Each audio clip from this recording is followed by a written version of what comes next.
절박한 마음으로 이 자리에 섰습니다. 그리고 분노가 치솟습니다. 저는 이런데 오늘 함께 해주신 분들은 저보다 훨씬 더 마음이 무겁고 훨씬 더 분노의 게이지가 높을 겁니다. 지금 현장에서 점심 급식을 준비하고 계실 현장 급식 노동자는 여기 계신 분들보다 어떻게 보면 더 절박한 마음일 겁니다. 오늘 함께 해주신 우리 정경숙 부본부장님, 그리고 최희정 인천지부 부지부장님 함께 하셨습니다. 진심으로 감사드립니다. 학교 급식 종사자들의 희생으로 쌓아올린 K급식이 기반부터 흔들리고 있습니다. 교육당국이 현장의 위험과 불합리한 초를 여전히 방치하고 있습니다. 어찌해야 됩니까? 이미 강북구의원실 그리고 전국 교직원 공무직 본부는 지난 3월 14일 기자회견을 통해서 학교 급식 종사자의 폐암 산재 문제에 대한 교육부의 대책의 미진함 그리고 늦은 대응을 규탄했습니다. 하지만 한 달이 지난 지금도 여전히 달라진 것은 없습니다. 제가 알기에는 우리 전국 교육공무직 본부와 그 이후에 논의조차도 없었다고 얘기 들었습니다. 저희가 전국 17개 시도교육청으로부터 제출받아서 분석한 자료에 따르면 지난 3년간 학교급식 종사자의 퇴직자가 14,000여 명에 이르는 것으로 파악됐습니다. 먼저 가장 심각한 부분은 자발적 중도 퇴사의 비율이 절반 수준에 이른다는 것입니다. 더군다나 이 비율은 매년 급격히 늘어나고 있습니다. 2020년에 40% 수준이었던 전체 퇴직자 중 자발적 퇴직자의 비율이 2021년에는 45%가 넘었습니다. 2022년 이르러서는 절반을 넘긴 55%에 달합니다. 지역적 자발적 중도 퇴사 비율은 세종시가 84%, 충남이 78%, 경기가 67% 순으로 많았습니다. 다음으로 가장 심각한 부분은 입사 직후에 퇴직하는 종사자 또한 빠른 추세로 늘어나고 있다는 점입니다. 2020년에는 전체 중도 퇴사자 중에서 입사 6개월 이내에 퇴사한 분들이 316명으로 24% 정도가 됩니다.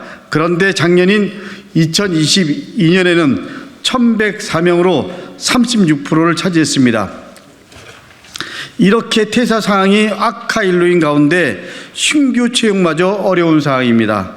전국 시도교육청 중 신규 채용 공고 이후에 지원이 미달한 경우를 취합한 결과를 보면 전국의 학교 급식 종사자 신규 채용 예정 인원이 4,023명이었는데 채용 공고 후 약 870여 명이 미달인 것으로 나타났습니다. 미달률이 평균 20%가 넘습니다. 이렇게 심각한 상황임에도 불구하고 교육당국은 여전히 근본적이고 실질적인 대책을 내놓지 않고 있는 것이 현실입니다. 세계 최고의 무상급식이라고 자랑하던 그 학교 급식실의 급식이 폐암으로 또 산재로 지금 급식의 근간이 흔들리고 있습니다. 저희는 10수년 전부터 학교 급식 종사자 1인당 식수 인원이 과도함을 꾸준히 주장해 왔습니다.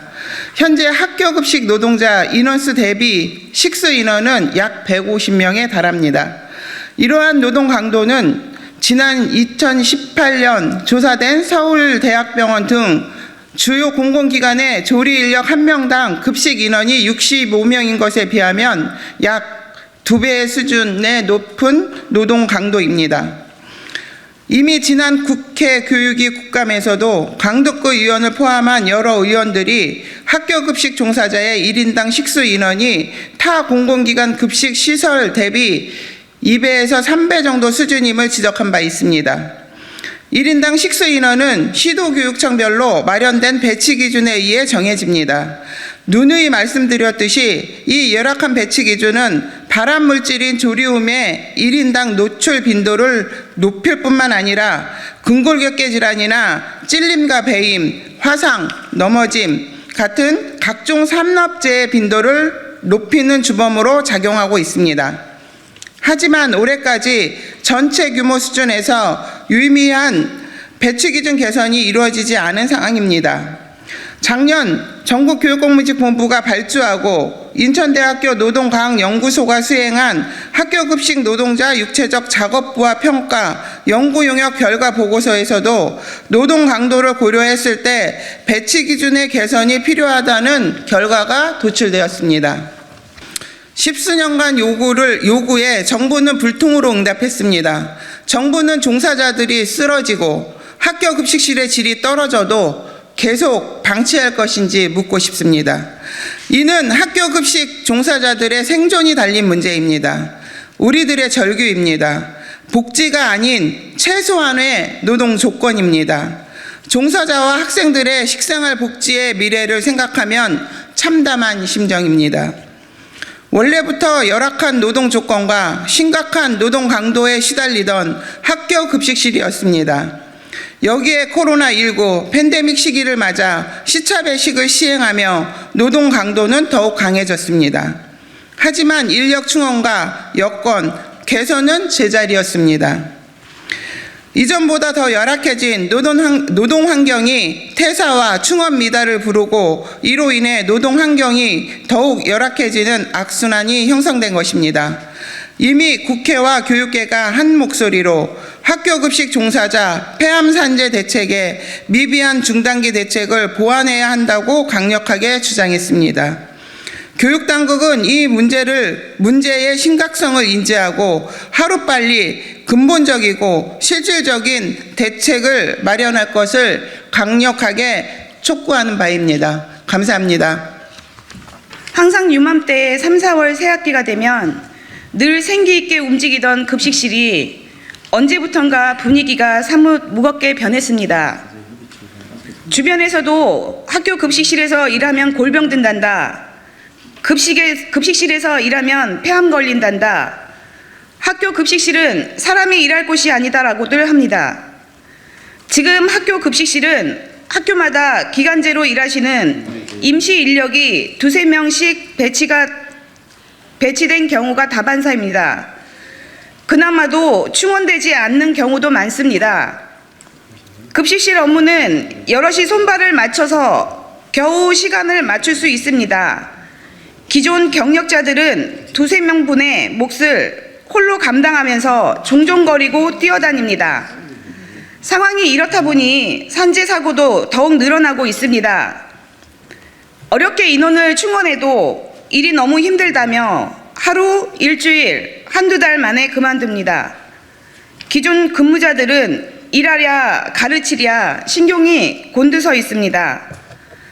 어렵사리 버티며 일하는 노동자들은 오랜 기간 동안에 고강도의 일을 하다 보니 어깨가 아프고 잘 움직이지도 못하는 상황인데도 대체 인력이 없어 병가도 못 내고 있는 실정입니다. 내가 빠지면 동료들이 고스란히 내 일을 떠안게 되니까요. 이처럼 현장에서 결혼으로 아파서 병가 낼 경우도 이런 충족이 안 되어 남은 사람들끼리 일을 하니 누가 배견하겠습니까? 저희도 힘들지만 웃으며 일하고 싶습니다. 학생들에게도 건강한 음식을 만들어주고 싶습니다. 더 버티기 어려워 1명, 2명 떠나가는 급식실에서 조금이라도 원만하게 일할 수 있도록 인당 식수 인원 완화가 절실합니다. 폐암과 여러 산재 대책도 제대로 마련해서 동료들끼리 즐겁고 건강하게 일할 권리 누리고 싶습니다. 감사합니다. 우리 최정 부지부장님께서 현장의 목소리를 절박한 마음으로 전달했습니다. 제가 좀 전에 얘기 들었을 때 산재 사고가 계속 늘어나고 있다라고 했습니다. 중대재해처벌에 대한 고민도 좀 필요하다고 생각하고요. 그리고 사자 간담회를 계속 요구했습니다. 우리 교육부의 급식 담당, 교육부의 안전 담당, 그리고 고용노동부, 그리고 시도교육감 협의회 이렇게 사자가 모여서 이 부분에 대해서 구체적으로 좀 방향 어떻게 앞으로 풀어갈지 논의를 여러 차례 요구했음에도 불구하고 제가 다시 확인한 결과 이런 자리가 한 번도 없었다고 합니다. 직무 유기이고 직무 태만이고 교육부 장관 그리고 시도교육감들 다 어떻게 보면 이 부분에 대한 중대재해처벌 대상일 수도 있다고 저는 생각합니다. 이런 부분에 대해서 적극적으로 고민하겠습니다. 다시 한번 언론인 여러분께 부탁드립니다. 이건 복지 차원이 아니고요. 인권 차원이고 생존의 문제입니다. 교육감들 그리고 장관 포함해서 현장을 한 번이라도 다녀갔습니까? 안 다녀갔습니다. 현장을 한 번도 안 다녀갔답니다. 어떻게 보면 가장 사각지대에 있는 가장 힘없는 노동자십니다. 최소한 우리가 이분들의 인권, 최소한 일할 수 있는 조건들을 만들어 줘야 됩니다. 그런 입장에서 교육부 장관 그리고 시도교육감들 반성하십시오. 그리고 언론 여러분들 다시 한번 부탁드립니다. 적극적 관심 부탁드립니다.